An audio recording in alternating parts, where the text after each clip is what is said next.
Sumainyo ang Panginoon at sumainyo. mga kapatid. Ngayon ay kapistahan na paghahandog kay Jesus sa templo ng Jerusalem. Ito ay bahagi ng pagtugon sa tulad ng ipinahayag sa banal na kasulatan na ipinamanig mula sa Ebanghelyo sa Lucas bilang paghahandog kay Jesus dahil sa lahat ng mga Israelita hinihandog sa templo. Ipapaw yung pagbibinyag. Yun ay 8 days. Wala lang ka ng kapanganakan. Pwede po yun sa tinatawag nilang mga sinagoga sa kanilang mga bayan. Pero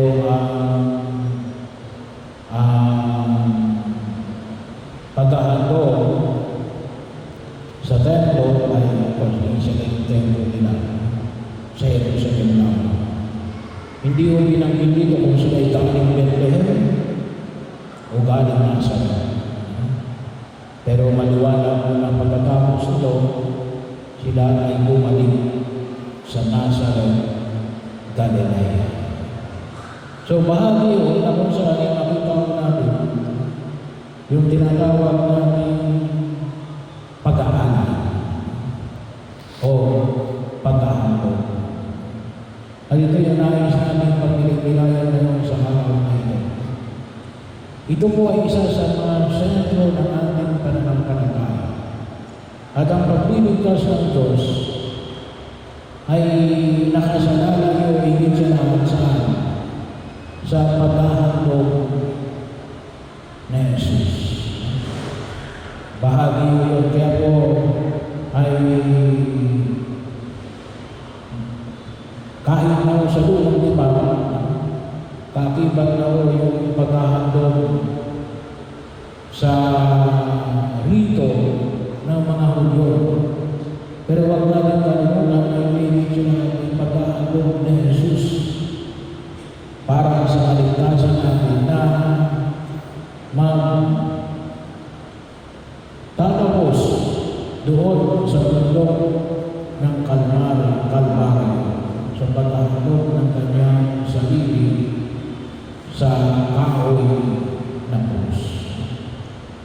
At dahil inaanaan na maging kabahagi ng nabanggit na paghahandog sa pamaraan, una, nakita natin ang mahalaga ay paghandog. Hindi pwede hindi. Kaya naman, ano yung ihahandog?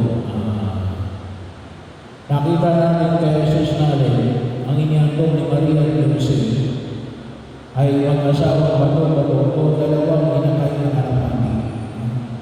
Ibig sabihin, ito ay handog na nakadalala sa mga mukha. O ang ihahandog ay anak ng hari. Ay ang ihahandog ay maaaring bisirong baka o isang buong kanting. So, ibig sabihin, ay yung paghahandog ay proportion sa ayon sa iyong kalagayan. Hindi naman pwede na ikaw ay mahirap, ang ihahandog mo ay isang bisirong baka. Saan mo kukunin yun? Hindi i-expect sa iyo ng Diyos yun. Ba't mo gagawin yun? Magyayabang ka na? Nanakawin mo? O uutangin mo? Hindi. Yung paghahandog ay hindi para sa ikapapahamak mo o sa ikapapahamak ng ibang tao. Kasi may mga ibang paghahandog na naghahandog pero hinahandog sa Diyos pero nagdululong ng kapahamakan. Hindi mo ganun yung paghahandog natin sa Diyos.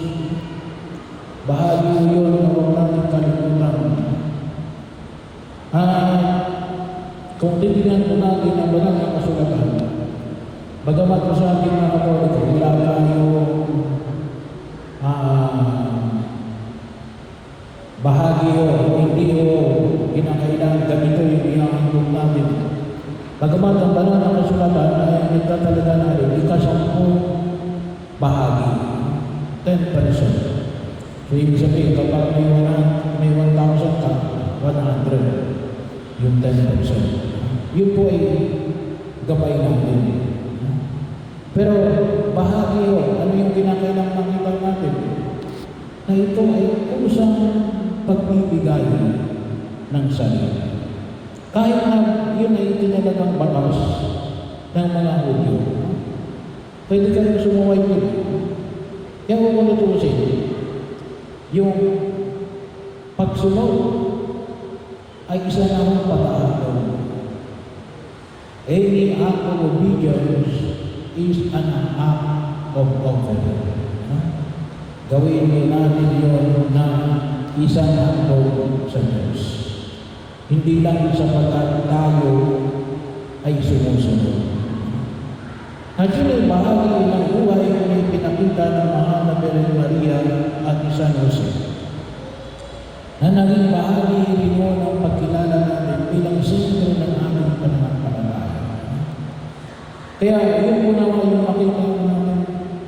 Hindi rin itong isang pag-aandong natin na mag-andong ka para pagpalain ka ng Diyos. Hindi ho ganun yung pag-aandong. Kasi baka mamaya sabihin natin na ba't hindi ako pinagpala ng Diyos? Nag-andong ako. Ay hindi suhod yan. Yung pag-aandong ay gusto mo sang-ayon sa iyong kakayanan at kaya ka nag-aandong kaya rin. Isang bahagi na yun ng alin. Pinagpapala na ng Diyos. Kaya ka mayroong inihandog kasi mayroong ka.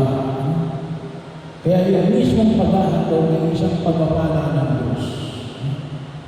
Hindi mo yun, kaya ka mag-ahandog ay para pagpalain ka ng Diyos.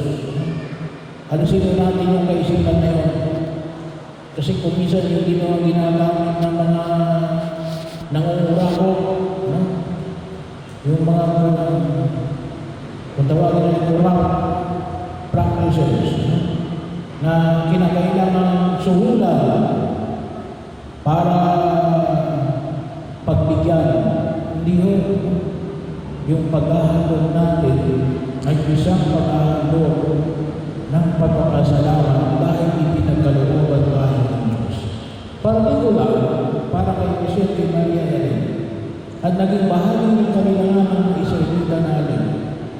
Kasi nagkaroon sila ng panganay na lalaki.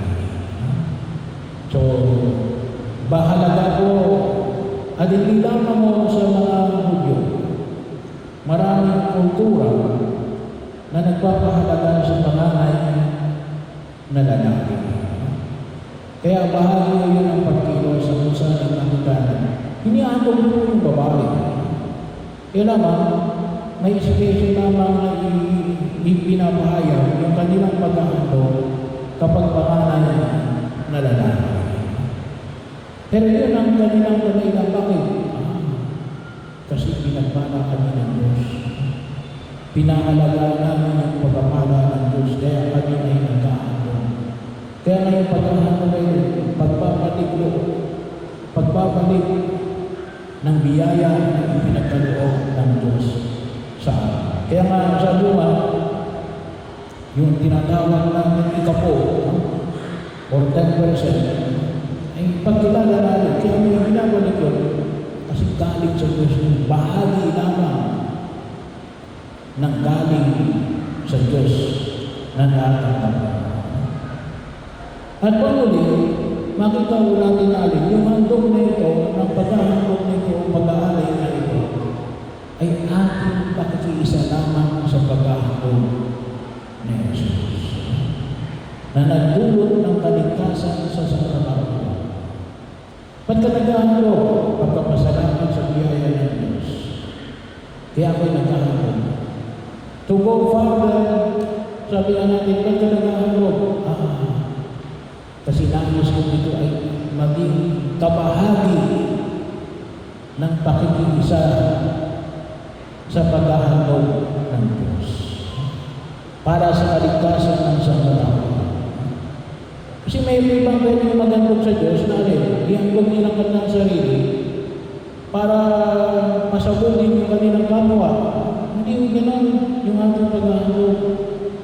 Yung paghahandog natin ay pakiisa natin kay Jesus na naghandog ng kanyang sarili para sa kaligtasan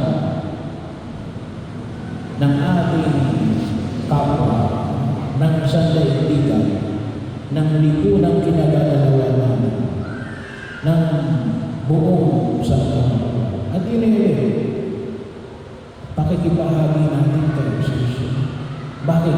Dahil gusto natin na yung paghahandog natin ay hindi lamang isang personal na paghahandog, ngunit isang paghahandog na kasama sa Jesus.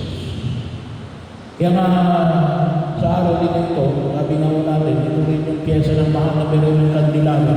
Ito rin yung sinisimbolo ng paghahandog sa templo kay Jesus. Pero hawak-hawak ni Maria ay kandila. Ano yung kandila? Si Jesus. Si Jesus yung liwanag.